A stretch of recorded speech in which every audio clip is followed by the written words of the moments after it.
baba. Alhamdulillah. Na sisi sote tuliokuwa hapa mpaka tumenyooka hivi ni kwa sababu ya baba na mama. Laiti mama na baba wasingekuwa wakinyoosha sawa sawa au wao wamenyoka, tusingekuwa katika hali hii. Tuseme alhamdulillah. Alhamdulillah.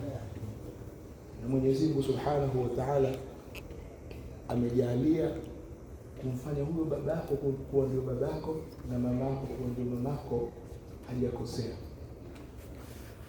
Mwenyezi Mungu anasema waqadha rabbuka alla ta'budu illa iyyahu wa bil walidayni ihsana imma yablughanna 'indaka al-kibara ahaduhuma aw kilahuma fala taqul lahumā uff wa la tanharhumā wa qul lahumā qawlan karīmā واخفض لهما جناح الذل من الرحمة وقل رب ارحمهما كما ربياني صغيرا.